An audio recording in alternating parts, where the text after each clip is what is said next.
Hello my dear student, आप सभी का स्वागत है हमारे यूट्यूब चैनल लेट्स डिस्कस में। डियर स्टूडेंट, जैसा कि स्क्रीन पर देख रहे हैं, आज हम डिस्कस करने जा रहे हैं क्लास 9th का विषय हमारा विज्ञान होगा, जो कि असेसमेंट वर्कशीट नंबर 4 है और ये 22 ऑफ सितंबर 2021 के लिए है। तो डियर स्टूडेंट, आइए इसे प्रॉपर वे में डिस्कस करते हैं।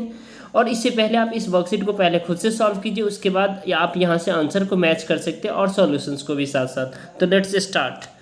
विलयन दो या दो से अधिक पदार्थों का समांगी मिश्रण होता है। विलयन यानी पदार्थों का समांगी मिश्रण होता है, जैसे कि आप कह सकते हैं नमक और आपका पानी। ठीक है, आप शुगर और यानी चीनी और वाटर, ये इसका घोल मान सकते हैं। यह पदार्थ ठोस, द्रव या गैस हो सकता है, यानी हवा में आप देखते हैं नाइट्रोजन, कार्बन डाइऑक्साइड, ऑक्सीजन इत्यादि प्रकार के गैस मिक्स मिले होते हैं। तो ये गैस का हो गया। जैसे पानी को ठोस से द्रव में कन्वर्ट करते हैं, ठीक है, उसके बाद उसमें जैसे आप चीनी को जो है ना डालते हैं तो ये मिक्स कर देंगे, तो ये भी द्रव और गैस यानी मिक्सचर हो जाएगा, एक तरीके का समांगी मिश्रण हो जाएगा। ठीक है, तो विलयन ठोस अवस्था में भी होते हैं और इन्हें मिश्र धातु कहते हैं।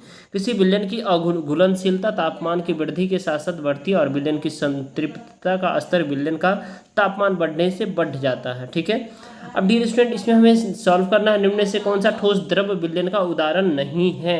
तो जो नहीं है उसका आंसर देना था। पानी में द्रव नमक है, समुद्र का जल ये भी है, पानी में शहद ये नहीं है, और आपका चीनी का घोल ये भी है। तो आपका जो आंसर रहने वाला डियर स्टूडेंट, इसका आंसर आपका ये हो जाएगा। जो नहीं है उसका आपको बताना है। ठीक है, तो आपका जो है ना पहला का आपका जो आंसर हो जाएगा आपका सी हो जाएगा। सेकंड का निम्न में से कौन सा ठोस ठोस विलयन का उदाहरण है। तो कौन सा ठोस ठोस विलयन का उदाहरण है। तो कॉपर तो है नहीं, सोना तो है नहीं, स्टील जो है ना ठोस ठोस विलयन का उदाहरण है। राइट, अब देखिए इसमें जो है नेक्स्ट हम देखेंगे डियर स्टूडेंट, दिए गए ग्राफ का, ठीक है, विश्लेषण कर एक छात्र ने निष्कर्ष निकाला। यानी इस ग्राफ का जो है ना डियर स्टूडेंट विश्लेषण करके एक छात्र ने निष्कर्ष निकाला। क्या निष्कर्ष निकाला? जो यहाँ पे देखिए आप डियर स्टूडेंट, इसमें ये तापमान को दर्शा रहा है और ये हमारा घुलनशीलता को दर्शा रहा है। ठीक है, और ये देखिए ये जा रहा है धीरे धीरे। ठीक है, तो ये जो हमारा दिखाता है, यानी ये जो ऑप्शन क्या दर्शा रहा है, तो ये हमें जो है ना सही निष्कर्ष चुनना है। तो इसमें डियर स्टूडेंट हमारा जो दर्शा रहा है विलयन की घुलनशीलता विलयन के तापमान के बढ़ने से बढ़ता है, ये सही बात है। पहला आपका सही है, दूसरा गलत है आपका। इसमें आपका जो डियर स्टूडेंट थर्ड है, विलयन की संतृप्तता का स्तर विलयन का तापमान बढ़ने से भी बढ़ता है, ये बात भी करेक्ट है। तो आपका ऑप्शन यानी फर्स्ट और थर्ड सही है, तो आपका ऑप्शन नंबर बी करेक्ट हो जाएगा। राइट, आई होप मेरे प्यारे स्टूडेंट आपको समझ में आ रहा है। ठीक है, जो कि 90 डिग्री पर सबसे अधिक विलयन होता नहीं, ये ऐसा गलत है। ठीक है, अब देखिए क्वेश्चन नंबर नेक्स्ट हम देखेंगे, क्वेश्चन नंबर 4 देखेंगे। निम्नलिखित में से कौन सा कोलाइडल विलयन नहीं है। कोलाइडल विलयन जो नहीं है, तो इसमें से हम देखेंगे डियर स्टूडेंट, जो कोलाइडल विलयन जो नहीं है, इसका आपका जो है ना बस ये रक्त है, रक्त में बहुत सारी चीज़ मिक्स होता है। ठीक है, दूध में भी होता है, प्रोटीन वसा वगैरह, जेली में भी होता है, लेकिन इसका ये आपका ऑप्शन नंबर हो जाएगा। राइट, डी ऑप्शन नंबर, यानी बातयुक्त पेयजल।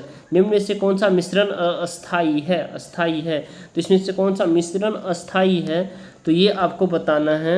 ठीक है, तो मिश्रण अस्थाई है, तो इसमें से जो है ना कोई नहीं ऑप्शन है। ठीक है, कौन सा? ये पानी में रेत है, ये अस्थाई है, पानी में मिट्टी अस्थाई है, पानी में दूध अस्थाई है, लेकिन ये आपका ऑप्शन नंबर डी करेक्ट हो जाएगा। राइट, अब डियर स्टूडेंट हम इसमें देखेंगे क्वेश्चन नंबर सेकंड का आंसर। ठीक है, थर्ड फोर्थ फिफ्थ, चलिए तो इस सभी का एक एक करके हम आंसर देख लेते हैं। क्वेश्चन नंबर सेकंड है, कोलाइडल विलयन के दो अवयवों के नाम बताएं और बादल में इन दो अवयवों के नाम लिखिए। ठीक है, यानी कोलाइडल विलयन के यहाँ जो क्वेश्चन है डियर स्टूडेंट, कोलाइडल विलयन के दो अवयवों का नाम बताइए और बादल में इन दोनों अवयवों के नाम को लिखना भी है। ठीक है, तो चलिए इसके आंसर को देखते हैं। क्वेश्चन नंबर सेकंड का आंसर को, तो परिक्षेपण माध्यम होता है पहला, और दूसरा परिक्षेपण प्रावस्था, यानी बादल में जल परिक्षेपण प्रावस्था में होता है और वायु में परिक्षेपण माध्यम में होता है। राइट, इसके क्वेश्चन नंबर थर्ड है डियर स्टूडेंट, को धातु के कोई दो भौतिक गुण का संक्षिप्त में वर्णन कीजिए। तो धातु तन्य होती है, धातु विद्युत की सुचालक होती है, ये सारा आपको पता है।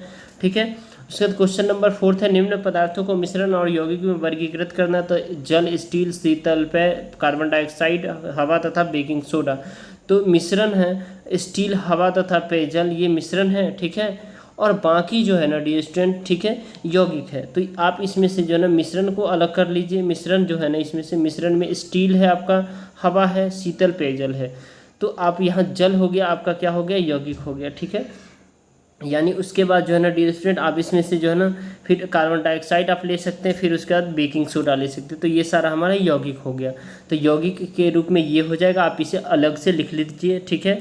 बेहद ही आसान है और बहुत ही अच्छा होगा, ठीक है। अब क्वेश्चन नंबर 5 देखेंगे डियर स्टूडेंट, जो कि बेहद ही आसान है। निम्नलिखित मिश्रण में से टॉर्च का प्रकाश गुजारने पर किसमें प्रकाश का पथ प्रदर्शित होगा और क्यों?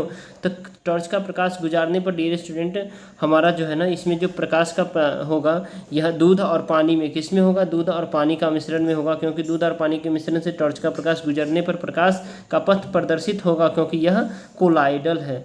यहाँ पे कोलाइडल लिखेंगे आप, ठीक है, कोलाइडल, ठीक है डियर स्टूडेंट। आप यहाँ पे कोलाइडल लिखेंगे तो ये आपका करेक्ट हो जाएगा, राइट। अब क्वेश्चन नंबर लास्ट है, जो कि बहुत ही आसान है।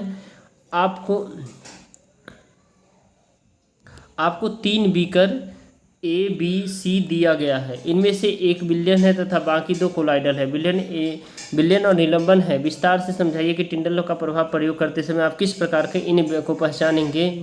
तो इसको डियर स्टूडेंट 3 प्रकार के विलयन है, ए बी सी, ठीक है, पर टॉर्च का प्रकाश डालेंगे और जिसमें पथ प्रदर्शित नहीं होगा वह विलयन होगा, और जिसमें पथ प्रदर्शित होगा वह कोलाइडल होगा, और निलंबन दोनों हो सकते हैं। जब अब उनको थोड़ी देर के लिए हम रख देंगे, जिसमें कण नीचे बैठ जाएंगे वह निलंबन होगा, और दूसरा, ठीक है,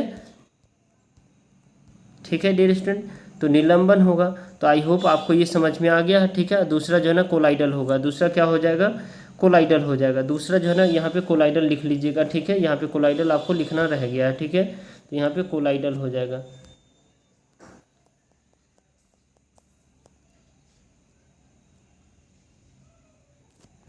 यहाँ पे कोलाइडल, ठीक है।